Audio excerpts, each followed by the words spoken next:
Welcome everyone. I'm Cindy Taylor, Secretary of the Culpeper branch of the NAACP. I wanted to welcome you on behalf of our President, Dr. Uzziah Harris, who couldn't be here today. If he were here, I would be making him do all the talking.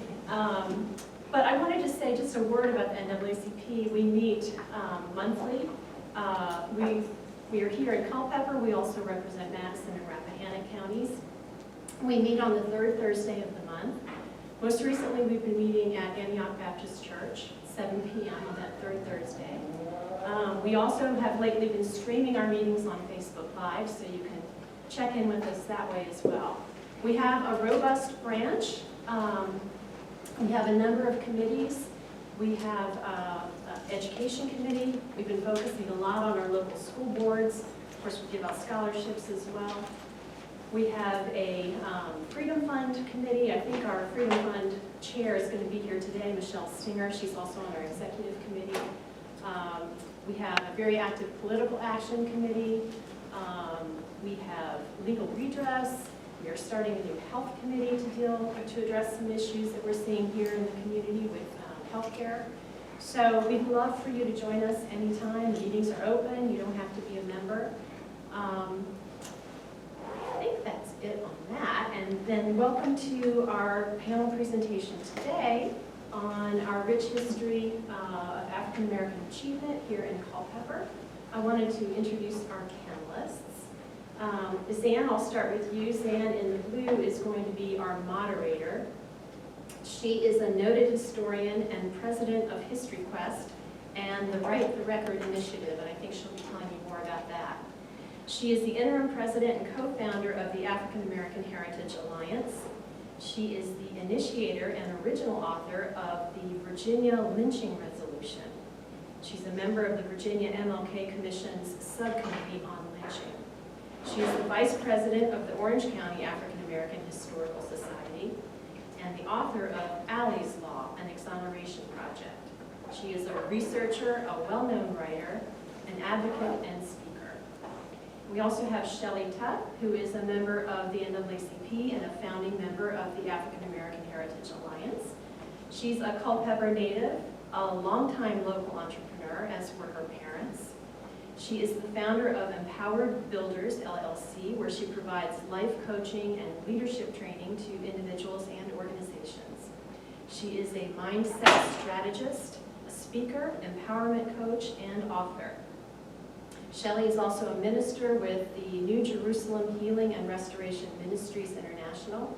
She frequently speaks at churches, retreats, and other events, and is also involved in prison ministry. Charles Jameson, at the end here, is a Culpeper native and lifelong resident. His family has lived in Culpeper, and this really caught my eye. I didn't realize this. His family has lived in Culpeper since the 18th century and in Virginia since the 1500s. Charles is an alumnus of the former George Washington Carver High School. He graduated from Virginia Commonwealth University with a degree in education and was the first in his family to go to college. Charles fought in Vietnam, where he first served as the section chief of the 11th Armored Cavalry Artillery. He then supported the 1st Brigade, 5th Infantry Division, and finished up with the 101st Airborne, and acquired 3 Bronze Stars for a heroic and meritorious deed performed while in armed conflict. Charles hoped for a teaching career, but instead helped his father doing highway construction. When his father retired, Charles was offered his position, and he stayed in construction for most of his career.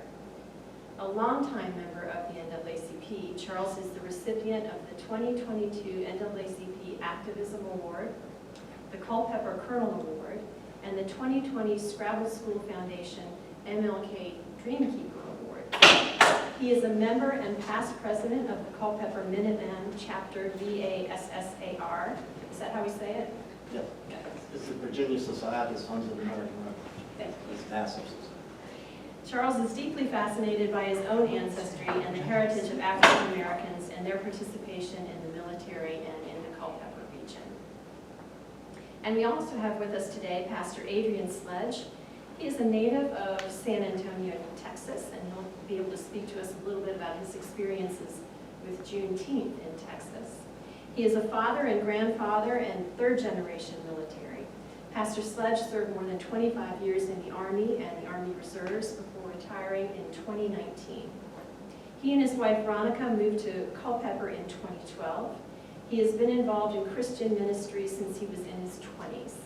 He served as pastor of Antioch Baptist Church until 2019, and most recently created the outreach ministry Got to Move, which stands for Maximizing Opportunities and Gaining Victory Through Excellence.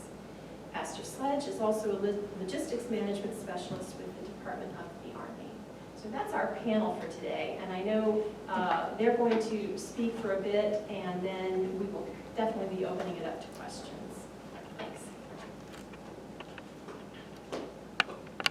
I think that's my cue. That's your cue, Shan. Go. Okay, so can everybody hear well enough?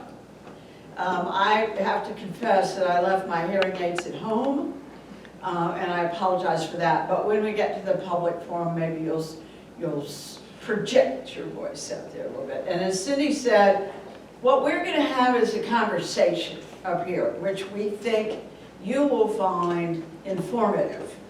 After we've gone through our questions and the panelists have all chipped in with their contributions in the way of answers, we will open it up to whoever's here for comments, stories, questions. So be thinking about that as you're listening to the questions and the feedback we get from those questions. Also, to let you know, this is being recorded and it will be put on the library's YouTube, which we will all then begin to share. So those who cannot, who could not come today, that are friends and family, please share the YouTube with them once it's up and running. So to start us off, and it may be redundant for everybody that's in the room.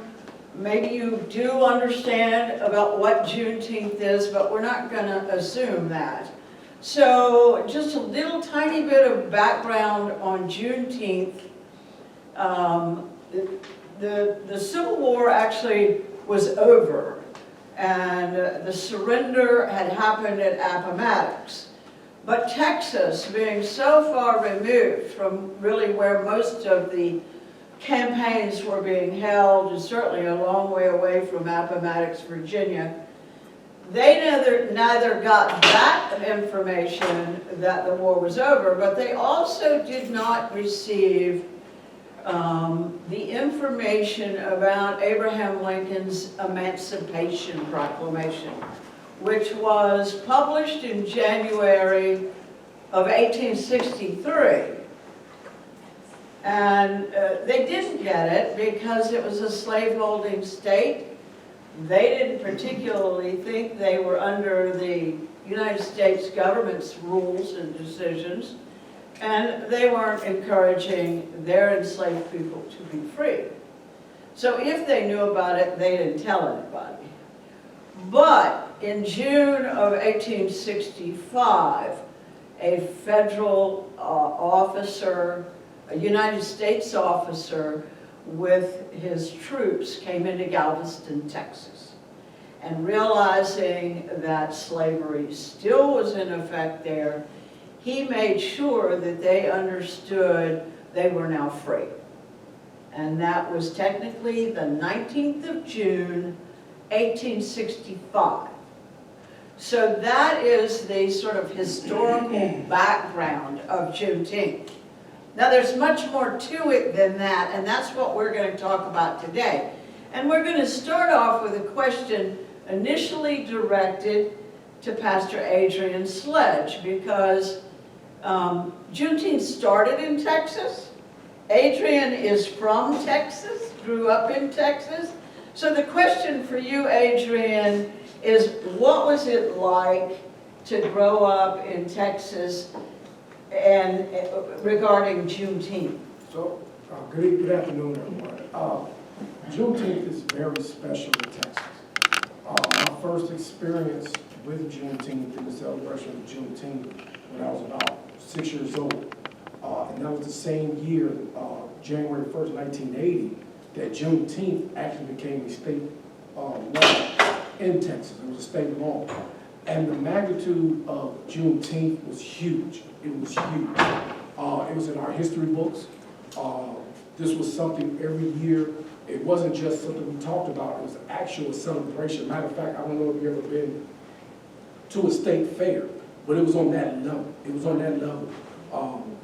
Different businesses and private people, they donated money. We always talk about it today, some of my friends now, how one year they brought the group Ready for the World in the conference. We talk about that all. It was a big event, also which coincided with another event called Take Pride in the East Side. And that was the big event for African Americans in Texas. And this was every year we hung out. It was a part of our history, it was a part of our heritage every year. But what the shell shock for me was celebrating this every year from the time I was 6 years old till 1990 when I turned 18 and joined the Army. That first summer I was away from home, I'm in another state and I'm asking people, when is the Juneteenth fest, man? I'm ready for Juneteenth. And people looking at me, what is Juneteenth? I didn't even realize that there were, until I left Texas, that there were other states that never even heard of, black people never even heard of Juneteenth. But in Texas, it's a very big, there are two big events, especially in San Antonio, the Martin Luther King March, which is one of the largest Martin Luther King marches in the country, and then the Juneteenth Festival. It is actually a big deal that a lot of money is poured into, because that was our celebration. During the early 80s, there were some issues, because there were other groups of people that felt like black people should be celebrating Juneteenth. They was upset because we celebrated Juneteenth, and right after that we had 4th of July. We had two holidays, and but I felt like we deserved it. But for me, it's very serious. It was very serious, and I think I shared with a couple of people when they tried to do a Juneteenth thing here that was politically motivated. I was very upset, and I was very offended, because Juneteenth for me personally was a big deal. Also, till recently, it took me a while personally to even share Juneteenth, because I always thought it was a Texas thing, and I felt like a lot of states were only jumping on the bandwagon because of Black Lives Matter. And I'm like, man, why you say? But I realized that, and once I understood that once we're all free, nobody's free. The impact on the rest of the nation. That Juneteenth it's a big deal. It's not something that we need to do just to pacify black people or whatever. It's a big thing, and it's a very important event that happened. And like I was sharing earlier, before we started this panel, because one of the things, we don't just celebrate the hearing about this officer coming in, but also the biggest issue we celebrate, because the fact is, when slavery was over, a lot of slave masters were moving their slaves to Texas after that, thinking they could escape to Texas. So it was a lot of, there's so much history to it, and like I said, and in Texas, it's actually it's a small piece, a page of it, but it's actually in our history books. So other cultures learn about it. And one thing I love about being in San Antonio, because even though it's a big Hispanic town, we was able to celebrate that. So but to see it now being a federal holiday, and it's crazy, 40-something years after 1980, that finally the rest of this country is starting to be acknowledged in that. But I would say that it's not just something we do, it's a big deal. It's a big deal. Thank you. Now, I've got a question for our other two panelists who are not from Texas. So we'll start with you, Michelle. When did you learn about Juneteenth? I mean, you don't have to give the date. Yeah, I can't remember the exact date, but I've learned about it when my kids were little. Okay. And but we've always delved into African American history, and I used to take them to things in D.C. to learn about it, because they weren't learning about it in school. Right. And so we've talked about it, our history and the evolving of our race as a people a lot. So I don't remember the exact year, but it's always been important to discuss that in family and to pass it on to generations. In fact, past week, I was out celebrating my birthday, and I have a great-grandson, and so we went to a Juneteenth celebration down in Virginia Beach. And it's important that he learns. So the thing is to pass it on and to learn so we don't, so we evolve, and so we don't stay stagnated, because even though we're not physically in slavery, the movement now is to try to enslave us mentally and emotionally. Yeah. So, we always have to be cognizant of it. Well, I think it's important that families share their stories, Absolutely. because to date, there an awful lot of those stories are not taught. Unlike in Texas, apparently, they're not taught in our history classes. How about you, Charles? When did you learn about Juneteenth? It may have been 2016 or a little bit before that. I was involved with the Montpelier Foundation Son, and they started having Juneteenth, and I really didn't know anything about it. And just like the other day, I don't know the reasoning, except that maybe here, it wasn't about slavery. Maybe that's why we didn't hear much about it. I don't know. I'm being His sort of tongue is in his cheek when he said it wasn't about slavery. Yeah, well, that's been the story around here for years, as you've heard. And I have to say, let me let everybody know, I'm not a historian. I am a researcher. I never was involved or wanted to be involved with the Civil War as much until later years, when I felt the need that I needed to learn more to know about truth and facts instead of what I was hearing from a lot of people. And I think that matters. And to have compassion after you learn this history is really something. Thank you. All right, question number 2 is to everybody, but we'll call on you one at a time. Juneteenth is symbolic of the end of slavery. I think we would all agree to that, and the acquisition of freedom. So I'm going to ask our panelists to think about what was the most meaningful portion in this new status of freedom for the formerly enslaved. What was the most meaningful takeaway or outcome? Charles, we'll start with you. Oh, wow. Well, that they were finally free. I mean, to me, like I said, my main study when I started looking at the Revolutionary War, and I can get off track, but all men were created equal. And then you're talking about from 1776 to 1865, that's 90-some years. And I don't understand, was it a promissory note that gave me, all men are created equal? Was it a promissory note that Jefferson gave, but Lincoln felt later on that the promissory note had to be fulfilled? And it just took so many years. That's still hard for me to believe, and looking back at the history that I didn't know. And that is another shameful part, that we had to learn African American history, to learn all about American history. Not African American history, Indian history. A lot of it should have been included. We have a lot of heroes that we didn't know about, that we had to learn elsewhere. And it's made me change my thinking a lot. Can you think of one thing that an enslaved person might contemplate once they realized they were no longer enslaved? Well, I tell you, what were they going to do? How were they going to do? Not everyone is the same. Even in the Revolutionary War, some slaves could get freedom, but they served for their master 3 times, and they went back into slavery, because not everyone is capable of just saying, well, I'm going on out here and take off on my own. And people knew that. I mean, there was some of them were in a deeper hole than others, to have to climb out, where one person would say, I'm going on and do this. He was able to do it, but another person was not able. And to see some of them to perform duties for the master over and over and still remain their slave was just really sad to me. Shelly. Well, I was thinking somewhat along the last line that he thought, because once you realize that you're free, then how does this unfold? How does the process unfold? How do I walk this out? And knowing that there's resistance to it. So it had to be such an enormous thing to try to figure out for a person who had been formerly enslaved. You know, how does this happen? How am I going to do this? What resistance? What do I do when I get resistance?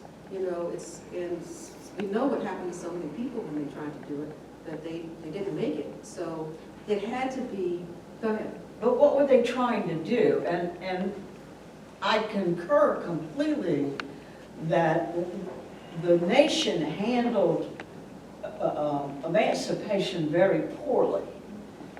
Because it was just, today you're enslaved and tomorrow you're free and have a good time.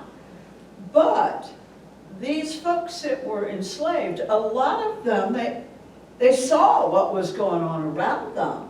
They knew that people could move, could leave this state and go to another state. They couldn't, but they knew other people could. They knew that people owned land. So along those lines, what do you think they might have been thinking?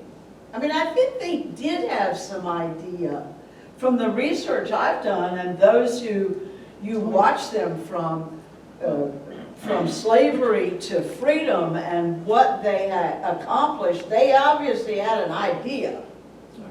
I'd like to say something on those lines too. When I was saying not everyone is the same, I've also read letters talking about how rough it was after the Civil War, but a lot of the slaves, they were ready to go because they had abilities.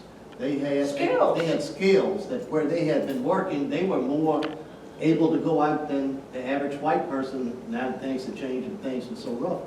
I mean, I've read. I think that's a good point because, you know, Virginia sent a petition to the General Assembly back in, I'm not good on calling up dates, but let's say it was about 1840, and they wanted the General Assembly to make it illegal for people of color who were enslaved to go and market their skills to the general public.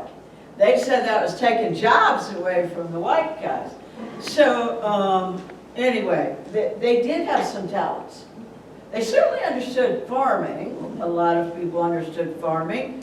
Some of the enslaved who were house servants might have become very good seamstresses, like Sarah Madden and others. And they could then market those skills. So I'm going to go back to you, Shelly. The question was, what do you think they found? Maybe it's like now I can make real some of my dreams. What might have been a dream? What might have been a dream was whatever their skill they had. They said, I'm going to go. They're going to I'm going to venture out and just try whatever I can try. You know, just, and I know there's different places in the country where a lot of blacks settled and they built towns where they congregated and made their own communities to where they could thrive. Just like what we were talking about downtown in Culpeper used to be, where it was a separate community that they were able to sustain themselves and do business. And so they were probably trying to venture out and do things like that. You bring up a really good point about the settlements and the communities, because I think that answers another point that you made about the resistance, that they were fearful, and maybe legitimately so in many cases, that the white people in the community were not going to support them and might do even worse things to them. And so I think that might have been the impetus for settlements. And they were in town, they were out in the county. Culpeper has a whole bunch of these settlements. Then some of them still thrive. Some of them, because roads have been moved,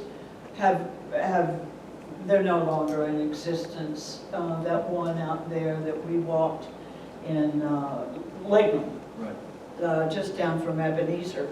But I believe that those communities, and I've discovered a few of them that are really isolated. They're up on the side of a mountain, or there was one in Brandy that was on a road that when the state took over all the secondary roads in 1932, they didn't take that one over. And it was kind of protected. But I think the communities, it's like Sugar Bottom, the communities were there to offer support when you couldn't get a loan from anybody else, to offer education, offer worship, offer a place where you didn't have to lower your eyes and say, yes, sir. And they were very interconnected, they supported each other. Yes, Yeah, that's monumental. okay.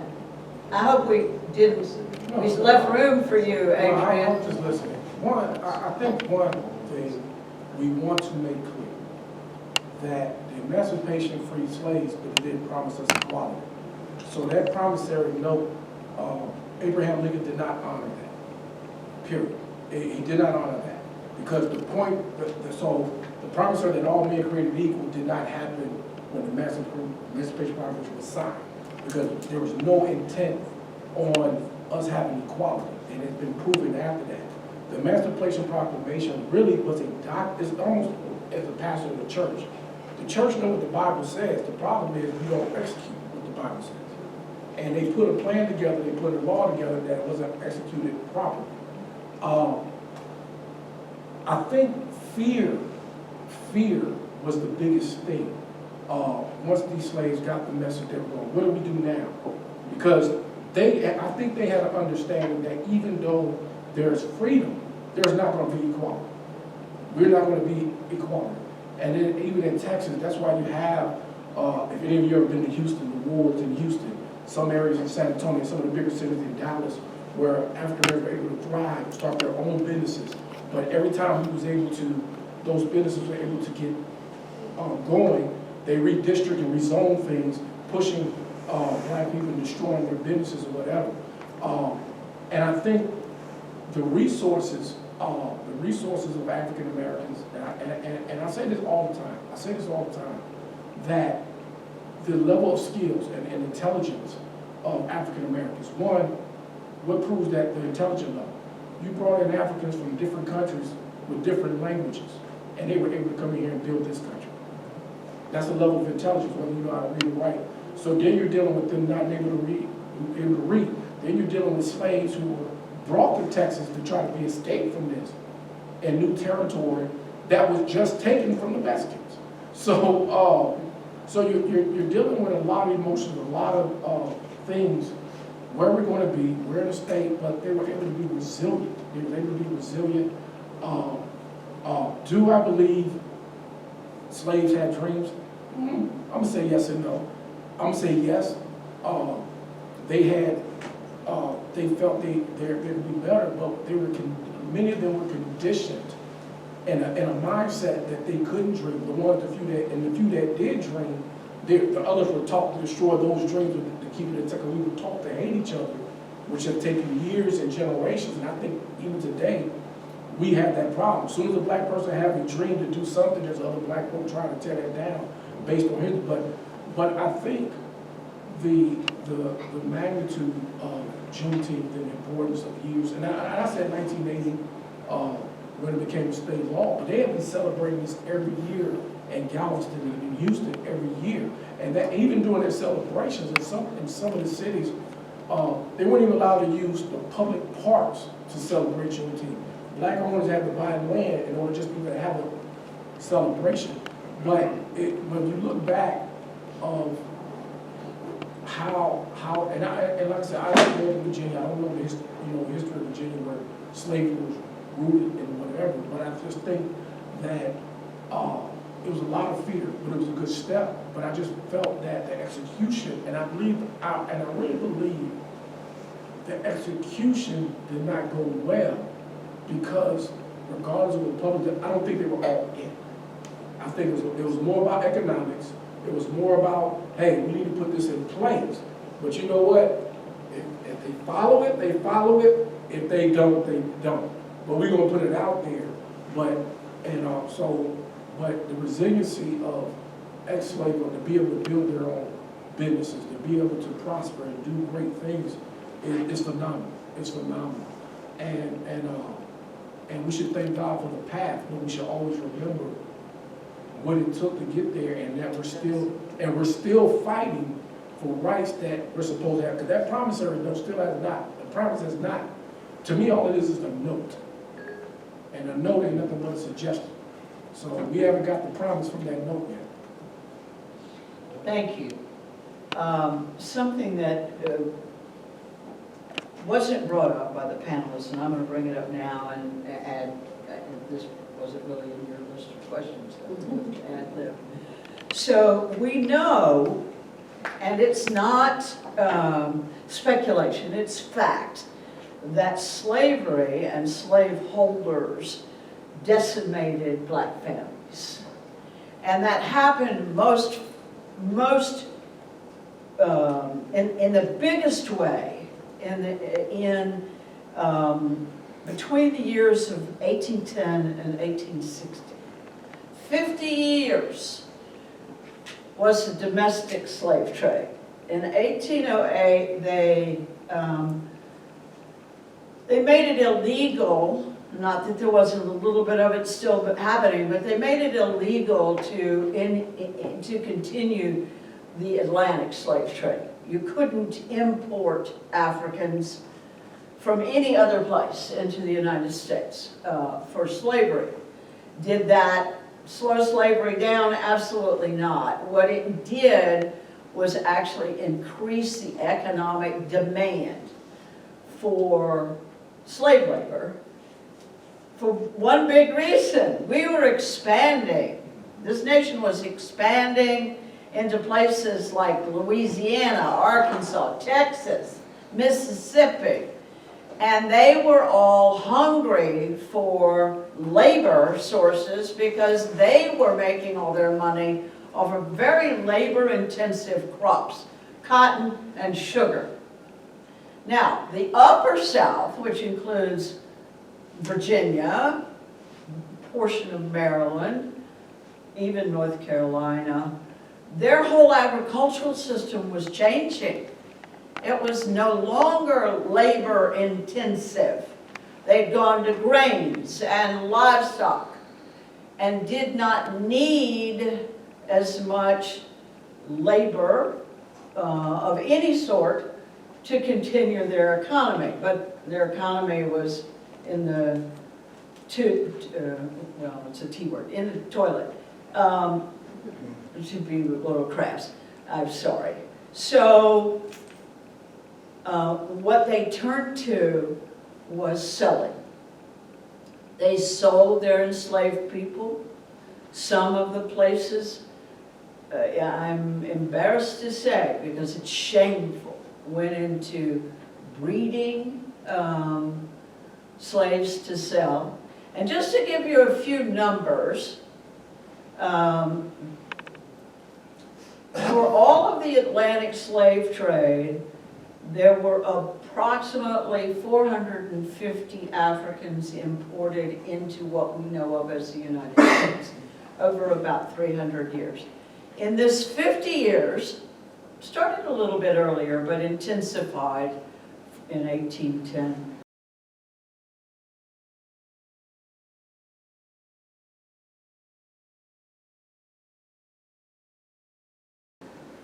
The domestic slave trade sold, exported, moved, relocated 1.2 million people of color from the Upper South to the Lower South.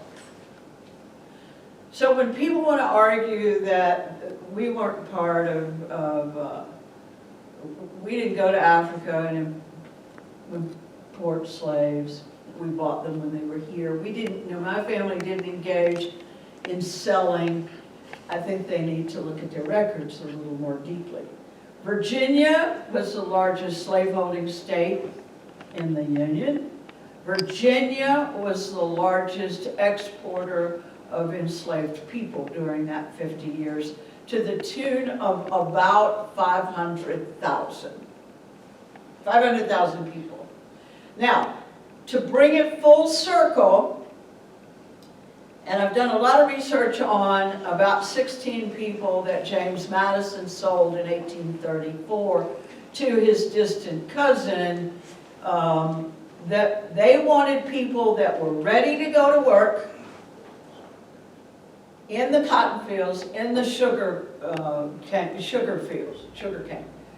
So they weren't buying children, they weren't buying older people, they were not buying families. And if you were 15 to 25 years old, you were prime worker. What does that mean? In a case like James Madison, there's no record that he was buying slaves. After 1800, he inherited them or it was natural increase. If you're 15 or 20 to 25 years old, you're leaving behind mothers, fathers, grandparents, older siblings, younger siblings, possibly children. So the biggest crime, in my estimation, about the domestic slave trade is the decimation of families. And after emancipation, this was one of the things that many formerly enslaved people sought to do, was find their families. And that's documented, that we don't just say, oh, we think they did.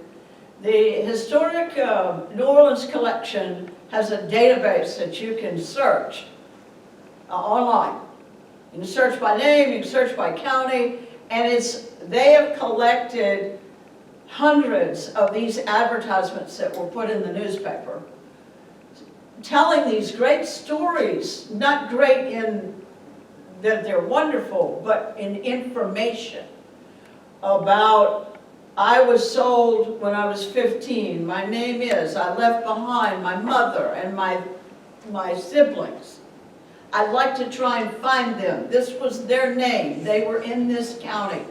There's 2 in that database for Culpeper. It's an incredible source of information for people looking for their ancestors. So, having carried on about that, Adrian, let me start with you. Do you have any thoughts on that idea of looking for family? I think, we were just talking before we started. African Americans, we're still looking for our family. We are so disconnected because of that, where we don't know who we may or may not be related to, because so much of our history and family history was lost because of that. That issue has also still affected the black household. And let me kind of be clear. So one of the biggest things is that many believe that African American men are insensitive, unemotional, unattached to families. That is a direct generational result of slavery. Because one, when you're put in a situation where you become the bull, and that means your job is to mate with many women so you can make as many slaves, or you're watching your wife and your children being taken away from you, you have to detach emotionally and even be able to survive. And that has been poured down generation to generation. Me and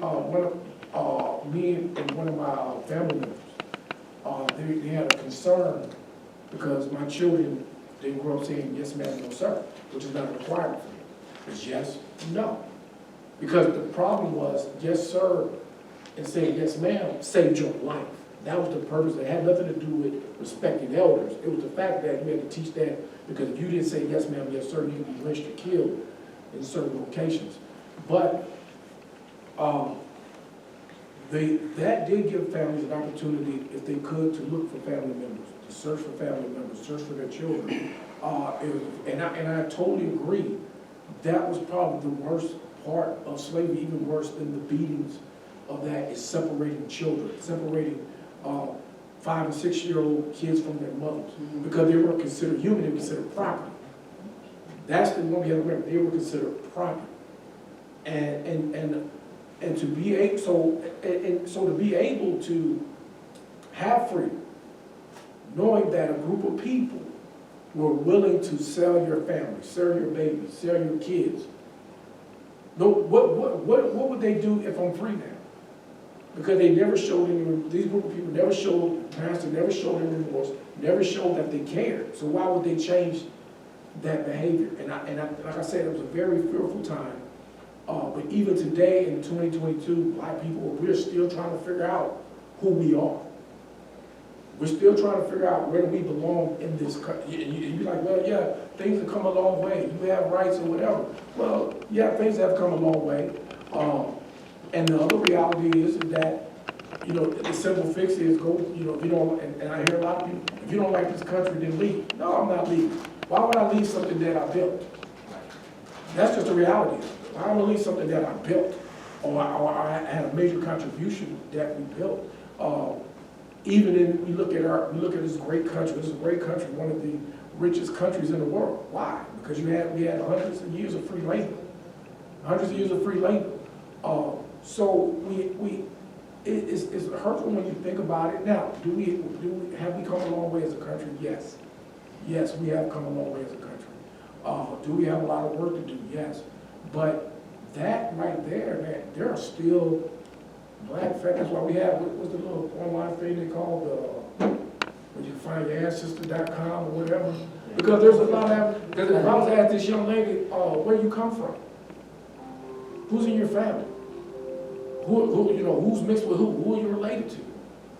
You ask, you know, in my family, you look at me, my dark skin, but you want to know that my family has Cuban and Seminole Indian.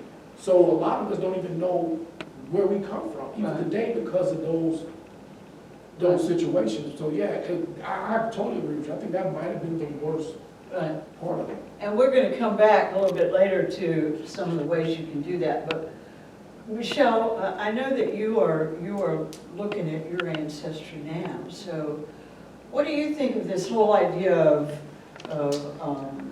trying to reunite with families, with your family that was torn apart from you? And of course that was then, but do you think that was an important factor to being free? Of course it is. It was, because, and especially for young men and mothers, and a lot of times people talk about black women and their love for their sons, but you know, back then they had to hide their sons. Mm-hmm. Their sons were torn away, so they had to protect them. So they were very protective over their sons because they know that they were the prime target for being taken away. But as far as the family in general, you know, I'm in the search for my ancestors now because it's important. It's important to know your family ties. Even I joined 23andMe, and even looking at our DNA, you know, you can search, you can get information about the DNA of your families, and it's so interesting. And I never liked history because in school, because I'm like, that's not all that black people did. Or be slaves. You know, that's all that was in the book. So I just, you know, but I'm just developing a love for history, for learning. So this history game is new to me. So I rely on a lot of questions to my cousin over here, and just trying to search. But in my family, like my aunt, she was the last sibling of my father's. My father died a month after I finished college, but I was trying to learn something of family history from her, but it was something painful about it that she didn't want to talk about, and I never knew what it was. But you know, the history part, and I know our family had been mixed a lot with, you know, other Caucasian race, but it was something painful that she didn't want to talk about, and I couldn't, so I didn't get anything. And when my father and my other aunts and uncles were living, I didn't really have interest in, so I never found out. So it's still something that I want to learn about. Okay. Okay, I can say this, that I have this book on the Jamesons, right? It goes back to 1647. By DNA, it says on the mother's side of the family, it goes back 50,000 years, back to Africa, back to Eve. But how far can I go on that line? Back to the 1800s. Why? Because of the mixing and stuff like that. And something else I'd like to say, not every, from books and stuff, not every slave owner was the same. Some were, like this book here, the Bowens, talking about the Bowen family and the Jacksons. They were all given property. I think about some, just like the Tutts.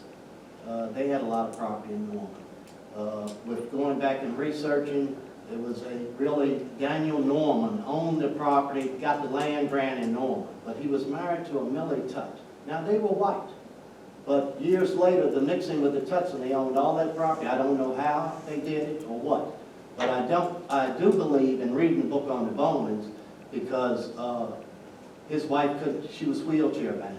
She couldn't have children. She was the mother to those 9 children. More or less, she was the mother to the 9 children. Harriet was still the maid, but she mothered the children. And Bowen gave them all land and stuff like that. People are just different. Just like reading about some slaves were better qualified than others. They kept them ready, and they were ready to go. Right. It's just different stories that you learn that makes you really wonder about things and why. And all you can do is sit and think and try to figure out why. You don't have really a legal redress to follow that back, but just try to figure out why people did certain things. There were African Americans that owned slaves. There were quite a few free African Americans. They were not totally free, but they had to. They could do some things that others couldn't do. They had land and stuff like that, but they still knew how far they could go. Right. So moving back to Juneteenth, now that, and this is a question for everybody, that now that Juneteenth is a national holiday, how will things change? Or will they? And I'll give you the first follow-up question now too. How do you hope people will use the holiday in the future? So we'll start with you, Charles. Well, I think that it should be a day of compassion for people to think, for people to really think about this history. Why, after 1776, all men were created equal, and here almost 100 years later, and people had to work. All they wanted to be free. They served in the army. They served any way they could, and all they wanted to do was just be free and have a life of their own. And that's a sad story for me to see them fighting. Like I said, I go back to the Revolutionary War and see that, and then here they come back in the Civil War. And like I said, there are good people, and thank goodness that we have people of white people who saw the oppression and all, and knew it was wrong, and wanted to do what was right. I think that's, to me, it has to be how they wanted freedom. You have to think about that. It's just not, to me, just saying, this was the day they were all free. That's not good enough for me, because it's just, they shouldn't have been enslaved that long. And that it's a day of compassion. It should be a day of compassion for people to really think and study back why were these people treated differently. Okay. Michelle?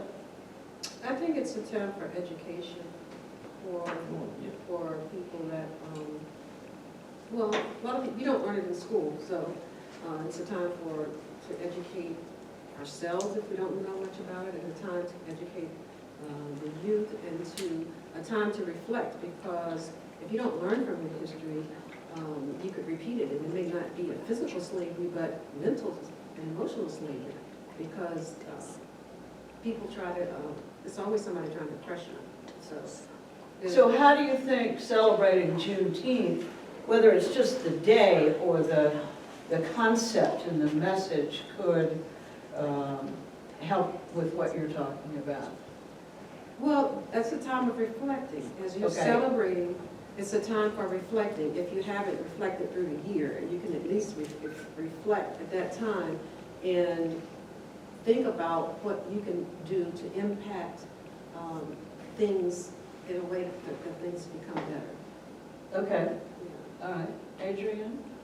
Wow, it's crazy, because I think, to me, it's more generational than race. When I look in this room, you have what, 1, 2 Generation Z's, 1 millennial. The rest of us are baby boomers and Generation X.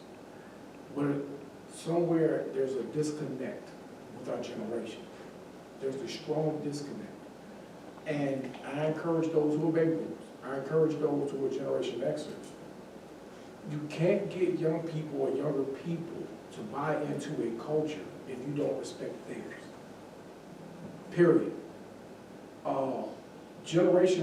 One generation is not better than another. They're just different. And until we respect those differences, I can tell you this right now, what's going to overpower Juneteenth, and we're not even going to be talking about Juneteenth, and that is, and I want to make sure I'm not disrespecting anybody or any group. Let me make sure I'm right. Now my phone is on. But right now, we have a big movement with the LGBTQIA plus community. They want to be recognized. They want to be heard. That's going to be the big thing going in the future. How do we deal with it? How do we manage that? Is Juneteenth, come on, let's be honest. Is Juneteenth now only important because George Floyd and some people got killed and now we got to do something to suffice and just make black folk happy? And that's the thing we got to start asking. Are you giving us Juneteenth just to make us happy, to say we got something so you can move on? And the problem is that with generations, because you're trying to teach history and culture without respecting what's current. And that's why people are rebelling against culture and rebelling, is that because you're not even trying to adopt and try to say, okay, things have changed, let me hear where you are and where you are in your history. And I think if we incorporate that, Juneteenth will be big. Juneteenth cannot be what, and that's one thing I love about being in Texas, Juneteenth evolved. The celebration evolved. They're not celebrating the same way they did in the 50s and 60s. And you have some people with some generations like, well, that's not how we did it. Well, this is not 1860 anymore. So we have to, I think Juneteenth could be make a powerful statement in the nation if we pour into it, understand the history of it. But we have to respect every period of time. And we have to get every generation. We cannot have these events and say, why not young people there? Have you had a conversation without judgment? Same thing with our churches. Why are not young people going to our churches? Because guess what? Older people are judgmental and you don't want to change, you want to be flexible.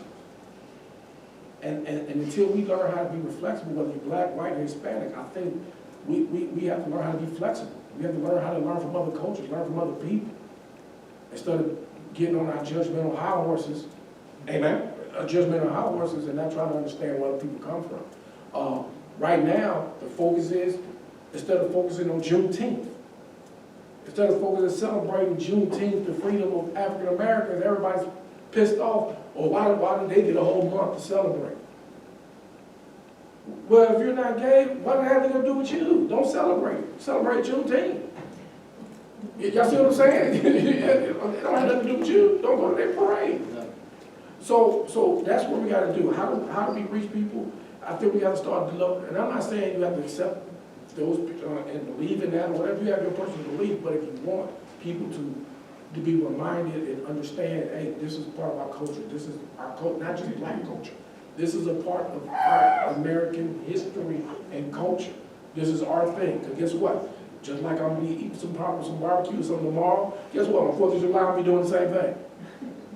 So now we just have something naturally we can celebrate, and we have to celebrate and respect each other where they can. But until that happens, yeah, we'll talk about it this year. We might even talk about it next year. But then guess what? We'll be back doing the same thing. In Culpeper, what I recommend, the same energy and the same money they're going to put into the town's going to put into that 4th of July event. And y'all know we're going to have the whole thing. They're going to take y'all to the park, have the moon bounces and all that. Guess what? Then that same money and energy need to be put here in Culpeper for Juneteenth if they're serious about it. If the town and the county are serious about it. And if they're not serious about it, guess what? We got a couple of elections coming up in the next couple of years. And I'm going to make my voice heard. So that's how we can make it better. Okay. And so one of the things that I think is important, and I pulled this from what we do for Martin Luther King Day, is that we don't, I'm gonna go out on a limb here, I don't think we need another holiday that simply celebrates something that happened 157 years ago and then walk away from it. On Martin Luther King Day, we don't necessarily celebrate, we don't have birthday cakes and we don't celebrate necessarily Martin Luther King's demise. What we do celebrate is his message. And I've always thought that the way that's done is so important, because it's the message that's important, not just the one-day event. So I think there is a message that we can develop out of Juneteenth. And as Adrian says, it's about respect, and it's about respecting other people's culture and where they come from and their history. And so getting to the next question more specifically about how do we make this happen? What are some of the things we can do to further this message of freeing people? And that's not just a promissory note. That's a question of respecting them. I mean, it doesn't work in a society to just say you're free if you don't respect them. And we know that for another 100+ years, they were free, but people who look like me, did everything they could to keep them down. And then would say to them, well, you know, you're free. Pull yourself up by your bootstraps. Well, my boot is on your neck. I mean, really, that's what it was like. So we can do things differently in our communities. But how do we do that? Do we go say we're going to burn down your courthouse? I don't frankly think that's the answer. What I think is the answer, and it's just my opinion, is to begin in very positive ways to publicly recognize that history. And some of that is going on now. And I'm just going to put it out there and ask you all to comment on it. We have a new mural down on the end of Davis Street. It's not perfect, but it's a step in the right direction. Our group, the African American Heritage Alliance, has been working for over a year on a plaque project which will raise awareness and bring attention to the black businesses in the 200 block of East Davis Street and how vibrant and creative and entrepreneurial these people were. And there are some other things in the works. I am very hopeful that within a year or two, we have a monument to the 116 plus African American Culpeper born men who fought for the United States of America. I don't like to speak publicly about this without saying they are the only United States veterans who are not recognized. And that continues to be shameful. But there's a lot of things that we can do. So, starting with you, Adrian, somebody said to me, and you're a pastor, you have your church, so, you know, we read about all the resistance to CRT. So if we don't get the history taught in our schools now, are we just saying, oh, well, we can't teach it? Can the churches do anything about that? Yes, yes, and I'm going to say this. One, we need to be clear. There's two things we got to stop saying. One, we have to stop depending on the school to teach CRT, Black history, or whatever. And please stop saying they took prey on school. Please stop saying that. That is not true. It is inaccurate. And it's crippling our children, and it's crippling our schools. The rule is, let me be clear, the rule is that teachers and administrators cannot create a time to pray. Students can still pray in school. Students can still come together and pray in school. We have unarmed ourselves because of lack of knowledge and understanding. Got it? with CRT and Black history, yes, the home and the church, you can still teach that even if the school doesn't. You don't have to stop teaching your kids about history or in the church or whatever if just because the school doesn't. And I think that's a big problem for me as a pastor, when people send their kids to come to church thinking you want to learn about the Lord. You're supposed to be teaching your own kids. So when they come to church, you're going to read your own Bible, so when you come to church, you understand what I'm talking about, and not just yelling and shouting, amen, and you go back and continue to live how you live. That's one thing, so that's my little pastor thing. But the reality is that you should be teaching your kids certain levels of history yourself, teaching them your own history, teaching not only just Black history, but teaching them the history of our country. How was our country founded? Because there are some great stories that don't involve racism. I'm just being honest about it. And what bothered me, I didn't even study, we got 116 veterans that are not even being recognized. That kind of bothers me being a veteran myself. But churches can teach these things. Churches can teach these things. You can teach these things at home. All I'm saying is, yes, we, based on our tax dollars, schools should be doing certain things, but the ultimate responsibility starts at home. That's just flat out. You can't, if you're raising Black children or children of color, it don't matter, you know what, I ain't gonna say, no matter what color your children are, you should be teaching them history that they're not learning. Because eventually, let's be honest, they'll stop, just like they cut PE, they're cutting art programs. What you think they probably want to eventually start cutting? Because what's going to happen is all the history is going to be offensive because everybody's sensitive nowadays and they're not going to have history at all. Mm-hmm. So just wait and see. You might have politics and political science, but I guarantee you, in the next 5 to 10 years, they'll be getting rid of history, period. So that's just my opinion. So. Okay.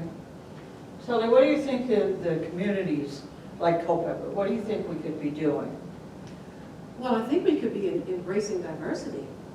Okay. And I think it's very important because, especially when we're a Christian nation, you know, and we need to be, why is it that we're a Christian nation, we don't embrace diversity? We're all here together. And I'm tired of not being, of seeing people like that say they are Christians but have such a problem with celebrating Juneteenth, that, you know, it's just diversity, and a lot of people are starting programs now with diversity, equity, and inclusion, but that should be all the time. Well, and that gets back to Adrian saying respect differences. Right. And the chamber, for those of you who may or may not know, has started a diversity, equity, and inclusion task force. And I commend them for that. So I think raising awareness so that all our history becomes normal, not, oh man, I didn't know a Black person did that. It's You know. history, it's American history. Yes, it is. Charles? Well, my thing is, well, let me just say, I didn't think I needed to know Black history because I thought I lived. But really, I found out that I knew very little American history because it did not include Black history or African American history. When I go back, like I said, I hate to say it, keep saying this, but down at the Battle of Great Bridge, and I hear about Billy Flora, the hero, a free African American. This is 1775. And I never heard of this guy. The Culpeper, he fought with he wasn't a Culpeper Minuteman because he was from Norfolk. But to hear about him, and in 2016 to finally hear about him, and then he put on a mission to find so many more. But I also had a job to, I was having a discussion with him, and I mentioned a African-American patriot. And he said, why are you talking about an African-American patriot? You've never been to Africa. Well, I had all these books up on my shelf. And I said, you know something? All of these books are talking about the same patriots. But it started out with the colored patriots. Then it went to the Negro patriots. Then it went to the Black patriots. And then the African-American patriots. All of them are the same. Did I give those names to myself? I don't know, you know, or to African-Americans. But it's, to read all those stories and then just realize that how the military, and especially the military, how the African American has been treated. Oh, absolutely. Yeah, I mean, how he's been treated in fighting for freedoms. All he wanted to do was to be free. I mean, that was his main objective, fighting to be free, just like everyone else. And his masters wouldn't allow all of them to do it. It just, and it's a shame that some of them, how they fought in the Revolutionary War 3 times and go back, they'd come back and, go into slavery again. Well, Charles, you've done a lot in the last few years to raise people's awareness of Black Americans' role in fighting for the United States, the American Revolution. But also, I mean, I think people, you talk about the way the military has treated them, and we can't go back and change that. But what we can do is, along the lines of what you've done, is we can start researching and telling the stories of our own neighbors who were heroes. I know that we've all heard the stories of some of the African Americans in Culpeper who served in World War II, fighting for us to maintain the right to not sell somebody a cake because we don't like who they're marrying. And they come home and they're in uniform and they're told to go to the back of the bus. And so I think the more that we can tell these stories, and I think doing it publicly, or as publicly as we can, is extremely important. And I gave a talk on a program that I gave a title to a couple of years ago called Write the Record. And there's a lot of these stories are known. My friend Mary Helen Thompson is here today, who's from Washington, and she has deep roots in Culpeper, and she has done a tremendous amount of research. And bless her heart, she has shared that in conferences and with newspapers in New York, where her family migrated. It's the sharing of those stories. Whether we write books, whether we write newspaper articles, whether we give talks, whether we put up plaques, whether we do murals. I can tell you there's a business owner, and actually there was an article in the paper just recently about this. There's a business owner on Main Street who has a large wall and wants to do a mural on Sugar Bottom. And what I'm going to say to them, I've already talked to them once and steered them away from one thing they were thinking about doing because they don't know. They don't know. So you need to network and you need to connect them with the people who do know, who have the stories, who have the history, who have the photographs. And you make sure that they are including some of those families. That they're not just doing it in a sort of a vacuum. Right. It's important that the people who are being impacted are invested in that project and have a voice at the table. Do you all have anything else to add to what we've discussed today? Well, I feel like this is something I just wanted to talk about. I talked about the military and the African American not having the same benefits. Well, even I've come upon, and I've heard these stories of African Americans leaving to be white. I've come to the conclusion they left to be treated as a human being. When people left Culpeper, just like Culpeper was over 50% African American in 1920.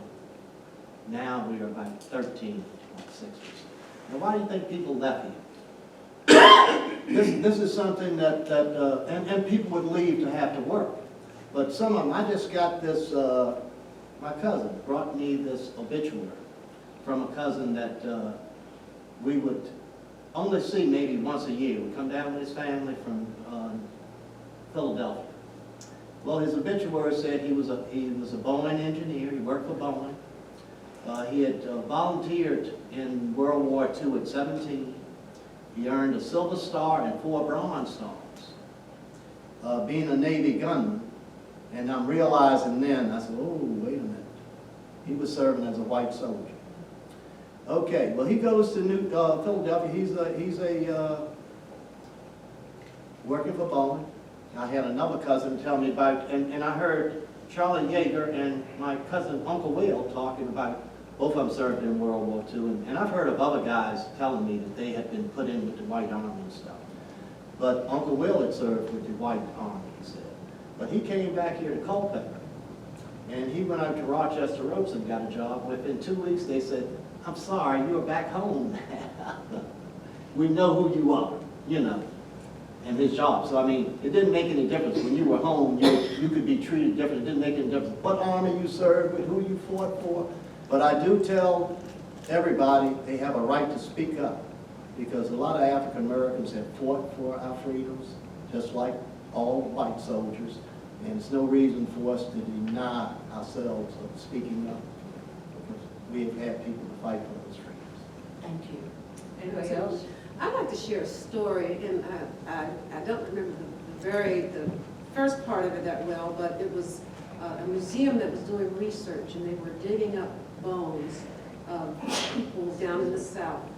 And this lady went down there, and she went out to the site, and she was digging up she started digging, and this truck pulled up. It was on a deserted road, and it was a white gentleman that got out, and she became fearful. And he said, what are you doing out here? And she said what she was doing, and then he walked away, but then she said he came back, and he got down on the ground, and he started helping her. And he said, I feel so bad. I just feel like some of my people were involved in this, you know. And he even helped her take the findings back to the museum. And it's the sharing. That's the sharing I'm talking about. That's why it's so important to share, because we don't, are part of this, but we don't know, everybody doesn't know, hasn't felt it. You know, you have to feel it. You have to get the emotional part of it to understand. If there's no understanding, there's no forward movement. Well, there's so much that's not been shared about the actual history. But I think, and I told somebody the other day, I can be naive about a lot of things, but I don't believe that is the case here. I think there are enough people in our community, in our world, that have come to the place where they want to know, and they want to help, like that man did, help dig up. Right. He was crying. Help this woman dig up her, I don't know, her ancestors or something. To help write these. It was a lynching site. It was a lynching site. Oh, okay. Adrian? So, you're going to be getting questions from the crowd, right? Yes. Okay. I just didn't know if you had something else you wanted to speak to. I just think that, you know, we have to be truthful about where we are. Season we as a country. We're not morally, we're not the best country on so many different levels.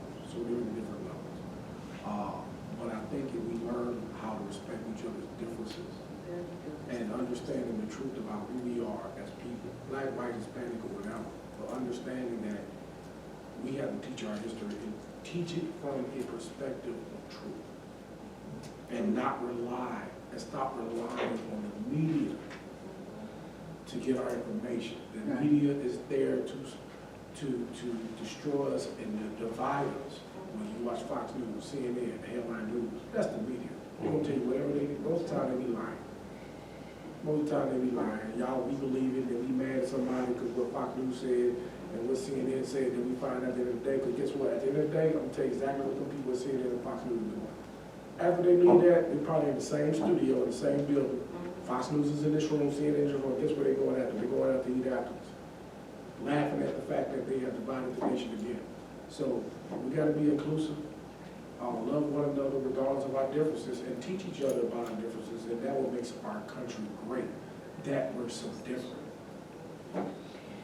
Okay, so I had mentioned that we were going to talk a little bit about how to find ancestors and what some of the resources are. But based on the time, you can contact me anytime about that. I'm happy to share that information. I'll give you, well, most of you in here have my email address. So, but if anybody wants to see me later, I can give that information. What I would like to do now is open up the floor to any kind of questions or a comment or a shared story that you would like to tell us. And Cindy, I'm going to ask you to help maybe see if anybody wants to speak. So, Evelyn? While they're thinking, can I just say one thing? When Adrian brought up about the LGBT community, really, with all the ladies that are here today, I want to applaud you all. Ladies, I'm going to tell you, you've been through something. When I read about, really, that the African-American male got to vote before women, white or black. Absolutely. And I'm just going, I cannot believe this, but, you know, and you women had a tough road to hoe too. We still do, thank you. Who said that back there? Okay, questions, comments? There you go. Excuse me for my length of my question, because as y'all talked, I added more to it. I want to address a couple things that in my question, and then I'll get to the question. Just bear with me. One of the things that was brought up in the conversation with this promissory note, I believe Charles brought it up. You know, all men are created equal.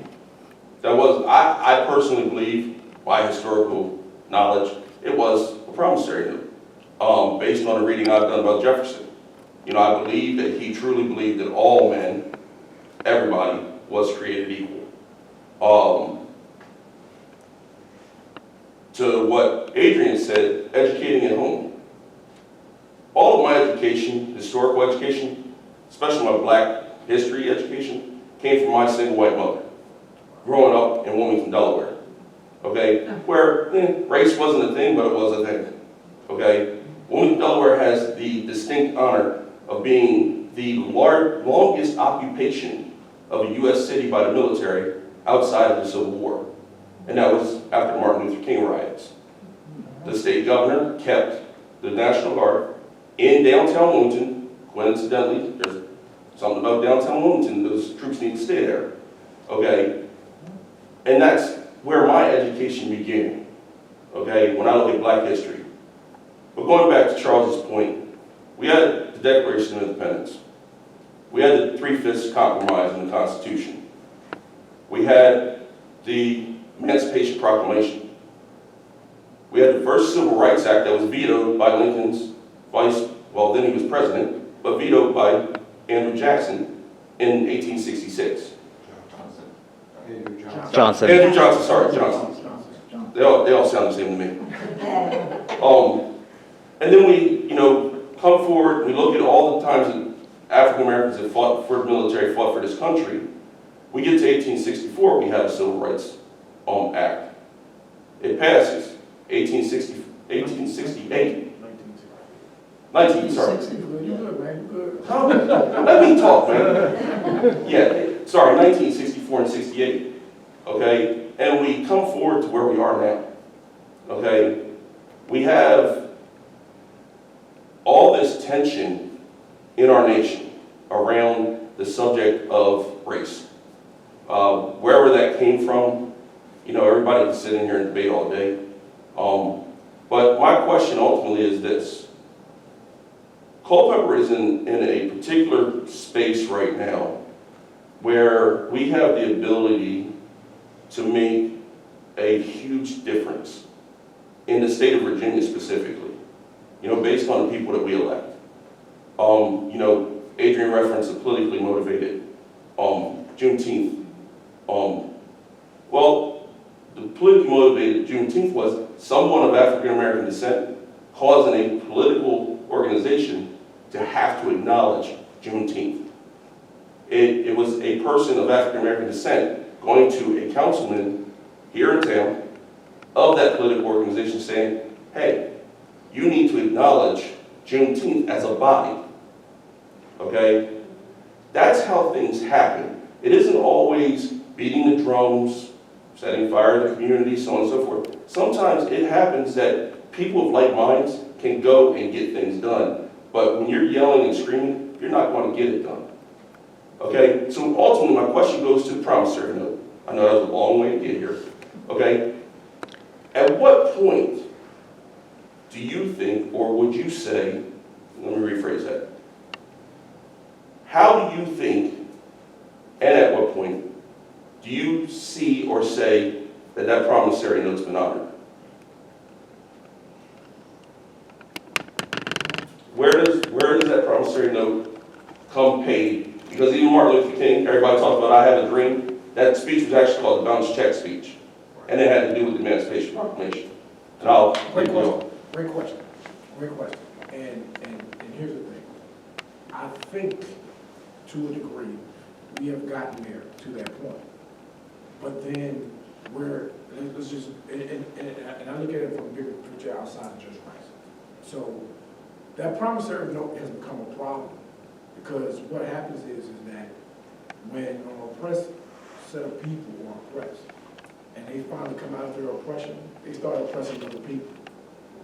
And for some reason in this country, whether they're black, white, Hispanic, gay, or whatever, we're always oppressing a group of people.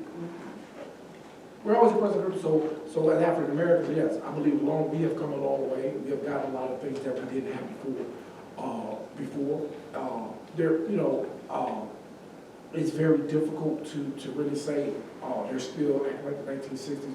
There's really not a side of that. But then now you're dealing with this transgender, that community that's being oppressed, and there's laws coming up at them. They're trying. So the thing is that until everyone is equal, I don't care what your color is, where you're from, whether you're coming from, even those individuals who are trying to get their citizenship coming from other countries. Because I'm gonna be honest with you, the Statue of Liberty is expired. It needs to come down because we don't have that same mindset anymore. So what do you have Statue of Liberty for? Take it down. If you take it down Confederate statues, take down the Statue of Liberty because we do not believe that anymore. Bring them up poor and all. We don't believe that anymore. So that promissory note is going to be an active thing, and I think, and to be honest with you, I don't know when because now what you're doing is you're taking these rights. Then now we're passing laws to take the rights and decisions from women. Then they can't even make decisions for their own bodies and stuff. So man, it's I don't know if we're ever going to really be able to. If I'm speaking outside just black people, I don't know how. To be honest with you, I don't know how are we going to ever get to the place where this particular all people are created equal is really going to be. It's really going to happen. Was it a rhetorical question? It kind of was. I figured. I don't care. But I want other people to speak. I have my opinion. It's just like, will it ever? That's a good question. Will it ever? Because it's always going to be somebody being oppressed in this country. That's fun. Well, Because we're talking race today, we're talking, Right. but there's wealth inequality. Yes. Trying to track all of that at one time Yeah, and that's true. still maintain our status in the globe is a very complex scenario. Right. So I think the intimacy of which this panel discussed, what in your home, with your people, with your network, with your enemy, to have that conversation, to bring the love into it, to embrace it, not be afraid of it, don't shield it.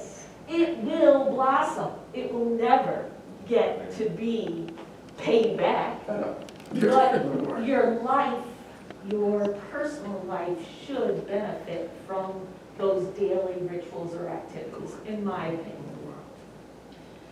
So I would take the position that it was not a promissory note. Because I don't believe that, I mean, we have statements from James Madison who said they were not equal. The enslaved people were not equal. I don't believe Jefferson thought they were equal. So when he talked about all men are created equal, I don't think he was factoring in the Africans who had been brought into this country.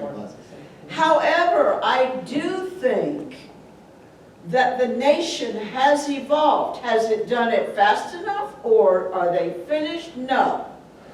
But when you look at some of the laws that have been created in Congress that have to do with the justice system, and we all know it needs fixing, but there are some laws in there that have to do with due process. And in some cases, African Americans and a few white people did not get due process. And we still need to address that. But why should the issue... I can't hear you with your mask on. Why should the issue with George Floyd be a surprise for all of us, that they actually prosecute? Why should that be something that shocked us and surprised us all? That in fact they did it. They actually did the right thing finally. Yes. Which surprised us. That they actually put him in jail. They held him Oh, I accountable know, for his I actions. know. Why were we all sitting there saying, they'll never do it, they'll never do it? Because they never do it. So that was a one-off, quite frankly. Let's see what happens. How do you set... But I Is that a think there are precedent? some things happening like that. Now, I think there is a movement right now to try and reverse some of that. Some of the laws that have been made to embrace people who have different, I don't use the right language, but the transgender people, the LGBT people, who embrace their rights and respect them. Those are laws. Whether you can change the hearts of people, that's not the same thing as changing the law. That's right. It happens when things become more normal, and it will happen as our younger generations say, well, that doesn't bother me, you know, and they embrace it as normal. And we're left, you know, or some of us are left standing out on the curb because we didn't step up. They say that about us now, to your point. You know, the younger generation, it's like we're not really pulling them in because we're not meeting them on their ground, right? Mm-hmm. They are more equitable with their relationships. Yes, they they are are. more, I mean, Right. at least I see, I'm a 28-year-old, I have nieces, I see more inclusion with the young people, and they actually, I think some of the thing that you brought up is that, you know, when they are old enough, they don't go to the polls because they don't believe in the mission. They honestly don't think that we have it figured out, and they think no matter what they do, it isn't going to matter. So they're waiting for us to die off, quite frankly. So they feel Well, unheard. They feel unheard. We have a young man over there. To provide a younger viewpoint, and I'm 22. Did you just say I was old? No. No, I wouldn't think you say that. But I think the viewpoint of my younger generation is we're sitting here trying to figure out if it's too far gone. And I think the reason why we say that is because we look at our mothers, we look at our grandparents, we look at our great-grandparents, we look at all these things that have happened, and every time the United States has tried to grapple with race, it has always been half-hearted. We have never taken a full step to actually do what we needed to do, right? We understand that, you know, reconciliation can't come without repentance.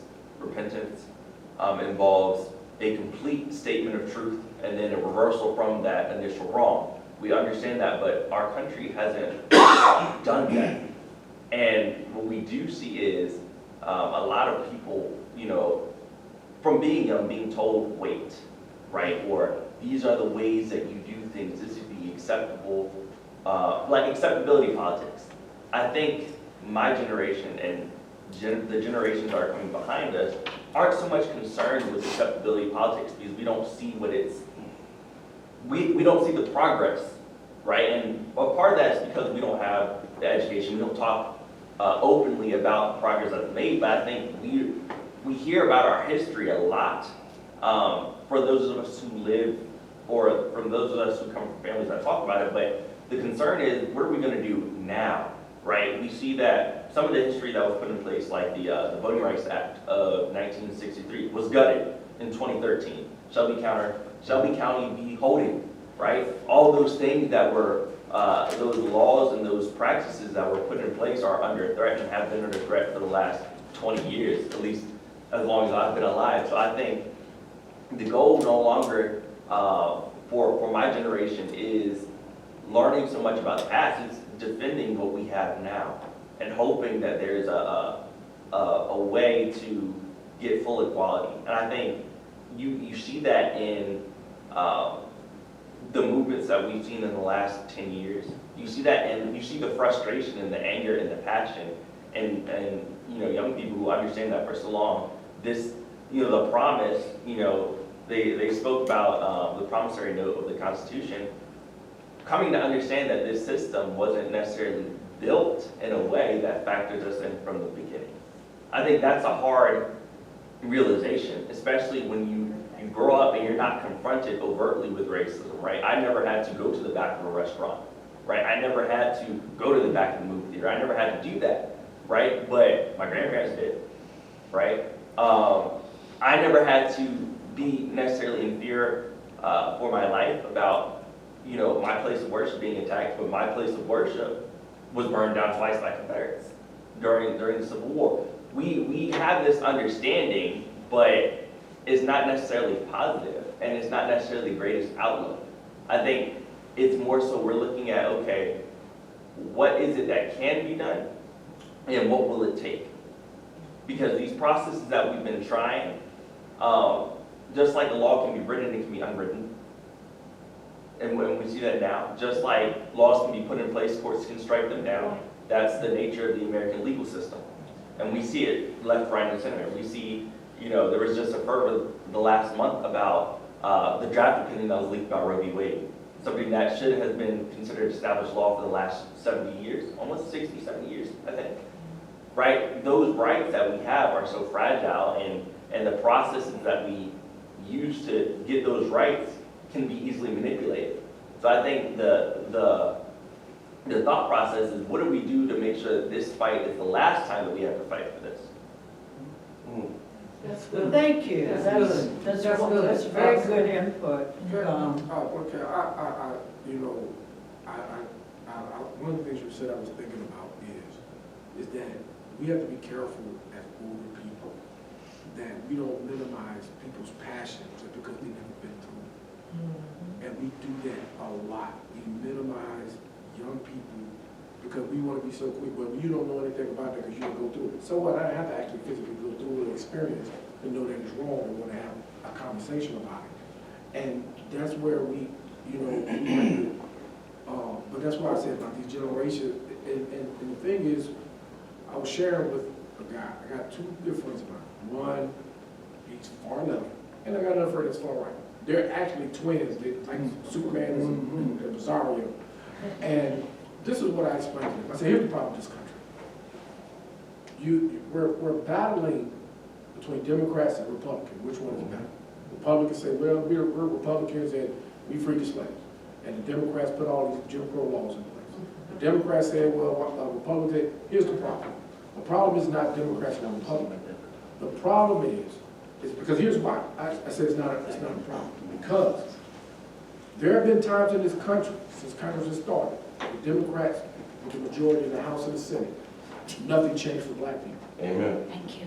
There has been times in this country where Republicans ran the House and the Senate, nothing changed for black people. The common denominator is old white men. Very true. So the common denominator is older white men. With the women. With the women. And until- Women, white women in too. charge. And until, but they're not the majority. And until, if you look at the Congress is the only place where you could be poor, win one election and you're a millionaire. And the thing is that it's a situation where we have to change, we need more younger people, regardless of color, we need to have more progressive with that same attitude in we have to elect these people. Yeah. We have to elect more women. We have to elect more women. We have to elect more people from the ABC, let's just say the ABC community. Because the reality is that until that changes, because one of the things, I'm gonna tell the story, I'm gonna tell you one thing, how I view Congress and how I view these lawmakers. When I was a kid, I loved wrestling. I love wrestling. And me and my brother, we love these wrestlers. My mom said, we're gonna take you to this event. It was about a month out. So the whole month, they're promoting this event. I'm gonna beat you senseless, I'm gonna beat you. You know how they do on wrestling if you watch wrestling. They do the promos. And we get to the wrestling event, these guys beat the hell out of each other. They beat the hell out of each other. Me and my brother like, nah, and I like one guy, we arguing the whole time, we're divided. So my mom takes us to dinner. And we're in the car, we're going to dinner. Yeah, you know what? He cheated or whatever, we're arguing. We get to dinner, you know what we see? The same two guys that were going off with each other and beat the hell out of each other were eating dinner together. They separated a crowd of people. They had a crowd of people yelling at each other and was eating dinner. And that's what your Congress is right now. Because here's the thing, they don't never disagree when it's time to get a raise. Nope. So the thing is, we have to listen to a younger generation. We need a new generation of people. We need new blood. We need that more. This generation is, they have a level of inclusion that they don't. My daughter's in the 7th grade, had a conversation with me about a wedding at school. I never even heard of non-binary until she schooled me on the game. And between a non-binary person and another person, and she's like, we're gonna have a wedding. Like, my issue wasn't that they were non-binary. My issue was, how are you 12 years old getting married? I'm 40 years old, and it's difficult dealing with a marriage at 40.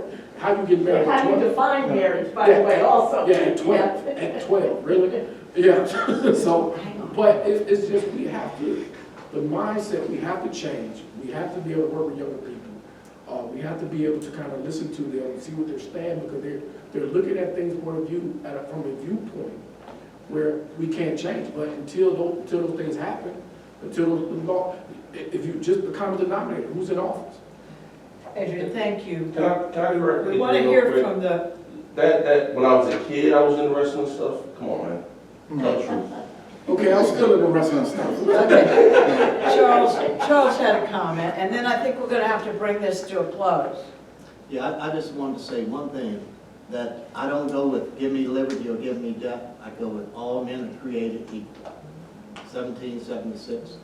And if people just knew some of our history, I think that we need to bring out, just like it changed me with my thinking, just learning all that the African American had done fighting just to be free. And then still, and all the challenges that they had to face. If people could just educate themselves on some of that, I think it would help some of them. But you're not. Yes. I'd like to know the panel's opinion on reparations. Is it good? Would it divide us? Was that part of the promissory note? Pay off my student loans, man. I'm happy. Wait a second.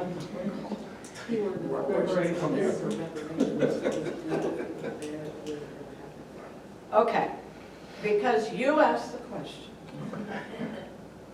We're going to answer that question, and then we're going to have to go home. Appreciate it. I'll lead off, and you all can fill in, but we do need to let people go home when we're done. So I've come to a thought on reparations over the last 2 or 3 years, and I am fully supportive. And that's just, you ask opinions, that's just my opinion. I am fully supportive of reparations. I don't think that necessarily means, I told all my grandchildren are biracial, and my oldest grandchild is a boy. He's 26 and hasn't found his niche, and when I was talking to him about reparations, And I said, I don't think that means cutting checks. He said, well, I want my check. And I said, well, okay. But there's a lot we can do in the form of reparations. Whether it's to forgive some loans, whether it is to finance education. I mean, and then those are just, it's not that difficult. But as far as Congress is concerned, until we elect some other people, and it's not just Congress, it's on the state level as well. You know, and I hear more conversation about reparations and more positive conversations about reparations. Was there another part to that question? No, not really. Okay, well, let's let I want to others. get Charles' opinion. What? He was Charles' opinion. Charles' opinion? All right. You don't have an opinion. I'm gonna agree with Zann. I look at reparations as, you know, loan forgiveness, those, I think that would help, those things would help, but I think it has to be, but I think the concern is that, man, I put it like this, we can't use the economy, the recession as an excuse, because here's the thing, we're pouring millions and billions of dollars into Ukraine. Right.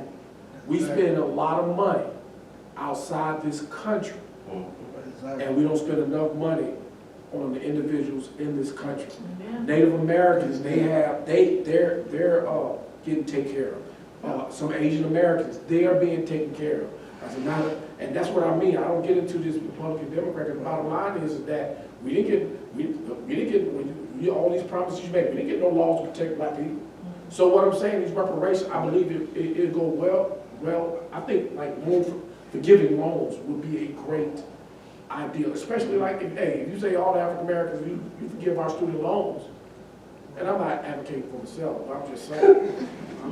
I'm just saying because one of the things is as African Americans, we do get a lot of student loan debt because we don't have all the opportunities to education or whatever. So I think that'd be a great. Well, and that gets into that wealth issue, which as a nation and with systemic kind of legislation and institutionalized racism, we have for decades created a situation where one population of people cannot build wealth. They cannot. That's true. They don't get paid the same things. They get told where they can build a house. There's no infrastructure in that area. There's no appreciation in their real estate. So, yeah. I think it is a race issue, but it is bigger than that. There are plenty white people that suffer from wealth inequality. So to me, it's corporate greed, it's political greed. I just want to be cautious because we can't, everything doesn't begin and end with race sometimes. This is this bigger national issue with a very poor outlook for young people right now. But Mary Ellen, there are a lot of poor white people who struggle and they don't have the educations, but they are not by law told they can't move here or they can't get this job. And that's something different. Those laws were made directed at people of color or Asians or Hispanics But now or come from a Native white people. perspective. That's the thing. In talking to people and bringing people together, you have to see both sides, man. I So agree. to me, sometimes this issue of forcing race down someone's throat is not an appropriate way to get to convince people to change. Well, real quick, I'm glad you said that, and Fred reminded me, one of the things when I ran for town council, that was my biggest issue. I talked about the forgotten people in Culpeper, which were the poor whites in Culpeper. That's one of the things me and Fred were talking about. There's a lot of poor whites in Culpeper that get the shaft because because you're white, you're entitled. Yeah. But then you're not getting any help. because people look at you because See, you're white. it's easy. Well, that's a class situation. I prefer to talk about the anti, which is, you know exactly who to say you're against, right? But to make it a black or white. Curse me out. It's easy to point to ExxonMobil right now, taking Okay. huge profits, you know what I mean? Like, All right, we can all go out and have a glass of wine and keep this going. You know something, I agree. I had a gentleman to curse me out a few weeks ago. I have a cemetery beside his house. He has a little small house there. I had some Hispanic guys cutting the trees down, gave him the wood, and I went back over there and sat by the cemetery, and he came out there, and he cursed me out like I don't know what. And now he has, the signs he's put up, he's got a Go Brandon sign and all like that up. I don't understand what this guy is, but it really upset me that a poor white gentleman, I'm sorry. All right, so I want to thank everybody for coming. I want to thank all the panelists for being fantastic. And if there's a big event in Orange tomorrow, celebrating Juneteenth, and the anchor of that is dedicating a commemorative park and 3 interpretive panels of the historic black commercial district and residential district. It's a real coup and an accomplishment, and we're excited, and there's going to be a lot of other things going on. So if you want to know more, you can take one of these. I also want to thank our panelists. I want to thank the African American Heritage Alliance for co-hosting this with us. I want to thank the library and Andrew for setting all of this up and hosting us here. I do want to mention that the NAACP has a big event coming up in October, the Freedom Fund Banquet. This is something that is a big fundraiser for us to help fund our advocacy work, our outreach, our scholarships, the things we do with education. So that's October 1st. And I just want to say as a kind of closing, all of this is very near and dear to my heart. I'm leaving tomorrow with 3 busloads of folks through UVA to go on a tour of the American South and tour civil rights landmarks and museums and memory sites. It's going to be my 3rd such trip because I didn't learn this history in school. And so it is really important because unless we acknowledge this history, we're never going to reckon with it. So whether you're talking about black history or you're talking about women's rights, pre-Roe versus Wade, if we don't remember this history and acknowledge it, we're not going to make any progress. So thank you to the African American Heritage Alliance for focusing on our local history, and Charles, all that you do, and Pastor Sledge, thank you so much. And our president is here. I just want to introduce him, Dr. Uzziah Harris, in case you want to say any closing comments. So I've been in and out all day today. I just left Brandy Station for an event they were having to speak about Juneteenth. And it was actually the first time I had been inside the graffiti house. And one of my takeaways was somewhat related to what we're talking about here today, to be able to see the names of individuals who in that space and time, from both sides, who fought for what they believed was right. For the first time, I found myself, at the very least, being able to humanize other persons, particularly those persons whose perspectives I did not necessarily agree with. And the importance of that, being able to see that whether you agree with certain persons or not, they have family members, they have dreams, they have goals, they were striving for something. To be able to see that and be able to be a bridge, because unlike this room, it wasn't as diverse as the room that we're in right now. But to be a bridge, to have a conversation, to be a part of a shared understanding, because whether we like it or not, we share a collective history. And when we leave out portions of that history, when we refuse to dialogue about the totality of that history, then all we do is guarantee our long-range collective demise. Or, as Martin said, we will eloquently live together as brothers, or we will perish together as fools. So what is the choice? That's what we're left with. in this particular area that has so much historicity.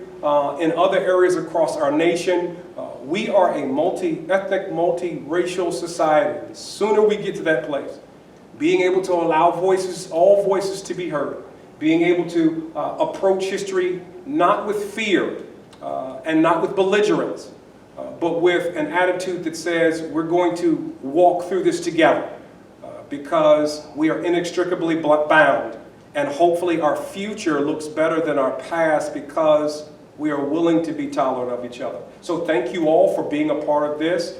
Thank you for allowing the NAACP to partner with you. We are always willing to partner with any and everybody. And I'm going to say that again, contrary to popular belief. We are willing to partner with anyone and everybody. We believe in economic justice, educational justice, social justice, and political justice, but we will partner with anybody to those ends.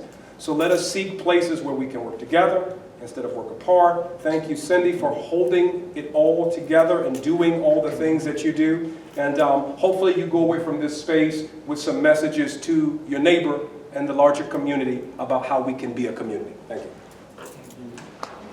Okay.